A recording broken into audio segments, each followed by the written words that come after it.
You're going to make priorities for what you want to make priorities for. You want to hear a crazy statistic?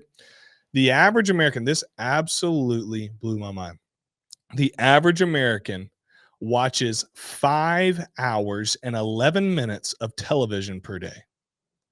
5 hours and 11 minutes of television per day. And then we want to go and blame the system because the system's rigged against us. The government's rigged, which, hey, I don't love big government. Again, that's another topic for another day. It's not the system's fault most of the time. There are cases where we can make an argument it is. It's your fault. Take some personal responsibility for sitting in front of the goddamn TV for 5 hours and 11 minutes per day. You say, well, I don't sit in front of 5 hours. Are you doing it 2 hours? Or do you spend all day Saturday watching college football? Do you spend all day Sunday maybe watching NFL? How many hours of Call of Duty do you play on Xbox, PS5?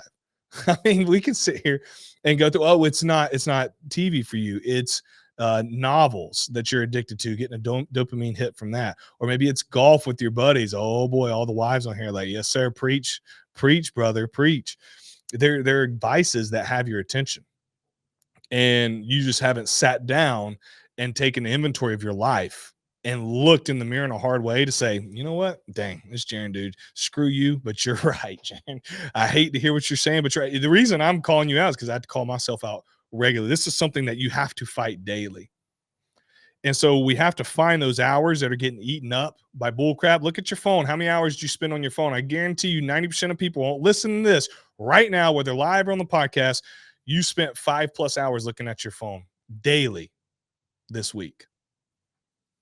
Was that on Zillow? If you want to tell me you're spending 5 hours on Zillow, then you'd be like, well, shoot, yeah, I'm buying a bunch of deals. You could just do nothing else. Don't drive around for dollars. Don't do any mailers. Don't do cold call. Don't have leads coming in. Just spend 5 hours on Zillow. You'll probably grab some deals. But the problem, you're scrolling. You're looking at my post. Now, if you're scrolling to look at my post and like it and comment, that's it. Just go to my profile, like all my content, make a post, whatever, comment on it, share it, and then get back off immediately. All right. That's the only reason you need to be on social media is for me. I'm totally joking. But you guys get the point. I'm not going to belabor this. Make time. Your future self is depending on you to make time. When I started building my real estate portfolio, my goal was to let me look as far in the future as I need to, and let's work backwards. Okay. And what I mean by that is I said, okay, how do I take care of myself at 70 years old and 80 years old? All right. I need to buy, whatever the number was at the time, 5 properties, and by the time I'm 70, those properties will be worth, 369 to $2 million, and they'll be bringing in whatever X amount per year. How do I affect myself in my 60s? What do I need to do to make my life cush from a financial standpoint in my 50s, in my 40s, and then in my 30s? And so we have to take the time now, right? Sacrifice a little bit now. You're going to have to get up earlier. Guess what? You're going to have to get in your car. You're going to have to drive around looking for vacant or rundown properties on Saturdays, or when you get out of church on Sunday, you keep the family in the car, say, hey kids, we're going to ride around for properties. And you do it for an hour, or you get on wholesalers list and you start looking at, you're saying, you know what? I'm going to look at one property a day. I'm going to analyze one property per day and get better at this and start making offers. And so, I encourage you, if you want to change your future, there's going to have to be sacrifices that are made today.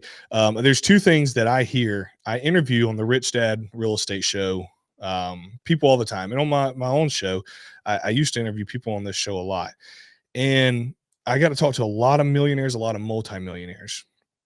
And if you go back and you pulled a summary of all the podcasts I've done where I interviewed successful people, our team, quote unquote, kind of did this. We found 2 themes that they all said that led to success. Okay. And now there's a lot of details. There's a lot of discipline that goes in to all of this. Okay. So these 2 things aren't just the magic pill, but they're very important. Number 1 is networking. Okay.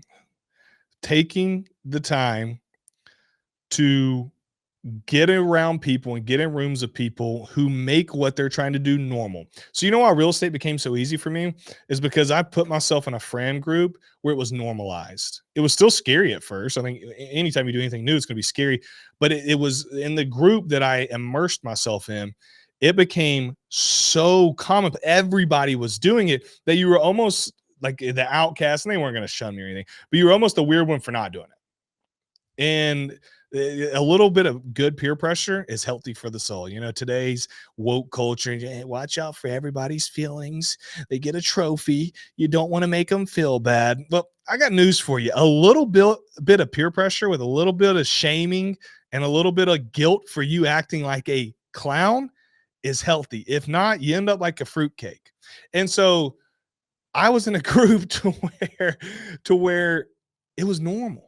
Everybody did it. This is what you do, just buy real estate. And so networking is huge, whether it's for real estate or business, whatever the case may be, you want to put yourself around a group of people who are already doing what you're doing. And then number two is delayed gratification.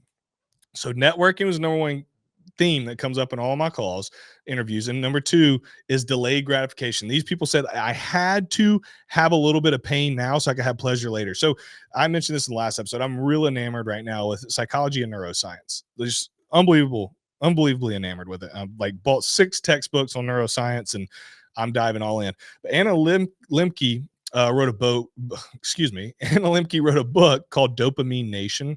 Fantastic book. Talks about our current society's addiction to dopamine and how it's essentially destroying our lives. But she talks about a law, essentially, that the pain pleasure correlation within our brains and within our lives.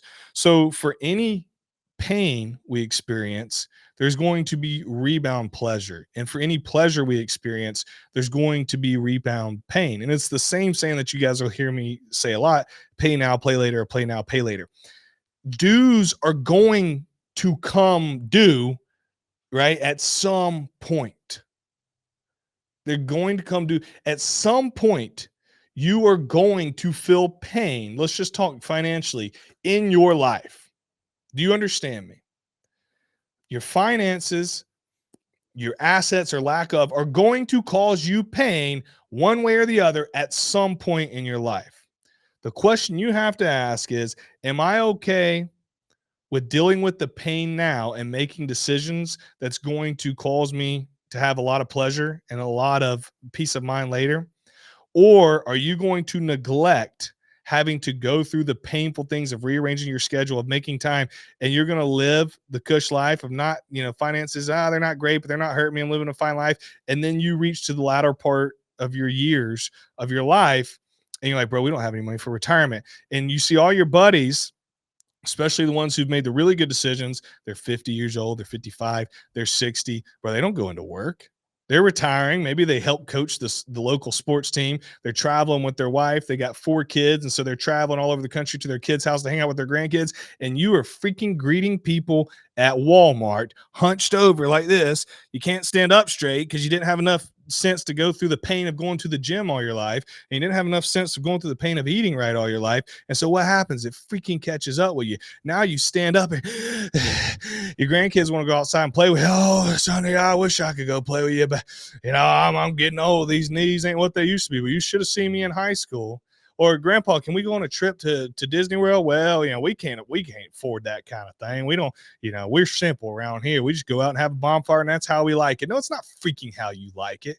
It's because you made terrible decisions when you were younger, decided to live your, everything's going to be all right. Somebody will take care of me one day. And guess what? Somebody didn't take care of you one day. So now you're stuck. You're fat. You're out of shape, and you got no freaking money.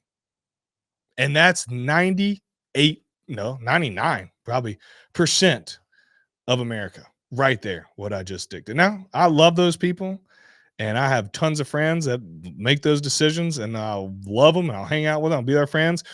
But there's a reason that at today, and it's going to sound conceited, forgive me, I don't mean this because I'm trying to get a point across. At 33 years old, I hear at least 5 times a week, some of us, we got to work. So some of us, Jaron, I ain't got your kind of money. I'm building a barn, but now I got to do a small barn. I ain't got your kind of money. Yeah, I got some of us, we got to do work. We got to do real work. I hear it all the time. And I'm like, I'm not even like saying anything to cause it, and I'm like, yeah, I hear you, man. I hear you. You know why? And in my mind, I don't say this to him. I'm like, I just play it off. I'm like, yeah, you know why? I'm not freaking having to grind every single second of my life, is because from the age of 23, 22, 23, I spent 5 years paying off debt while you were buying a freaking boat that you can't afford, and you had a $700 a month truck payment, and your wife needed to buy her stupid Suburban for $1,000 just so she can drive 2 kids to the darn car line, and you're going on 7 vacations per year. I was at my house, eating at home, paying off $110,000 of debt while you were living the good life. You were enjoying the pleasure. I was going through pain. And then the 5 years after that, I took every dime I had, and within 2 years had bought 21 properties and continued to buy properties after that. Oh, yeah. And in my career, I didn't settle for some blue collar job like I came out of college getting. Instead, I made myself more valuable to the marketplace, increase my income, because I knew if I could get into medical sales, that's the pinnacle of sales. So how do I do it? Well, I go to Centos because they have a great sales training program. I'd be a stud there. Then I go to this next thing in pharma, dominate there, work hard every day, and then maybe I can get medical sales, and boom, I broke in, increase income, paid off debt even faster, bought properties. And today at 33, I can kind of choose what my days look like. Not every day. Some days this dictates what I did today. I didn't choose to be on here today. It dictated because I wanted to come. I had a message to bring you guys. I guess I did choose, but I really wanted to get this off my heart and share it with you guys. And so you have a decision to make. Plain and simple. You have a decision to make. You can be the guy that makes jokes at the other guy that he doesn't work, and you ain't got the kind of money. He's got money. Yeah, he did that. He's got money, man. That man's got money. You see that house he lives in? He ain't got to do nothing. People like him make me sick. It's like, bro, you're a fool. You know, the reason that man's got money, I'm not talking about me. I'm just talking about the guy next door who's got money. It's because he made decisions when he made good financial decisions when you were being a fool.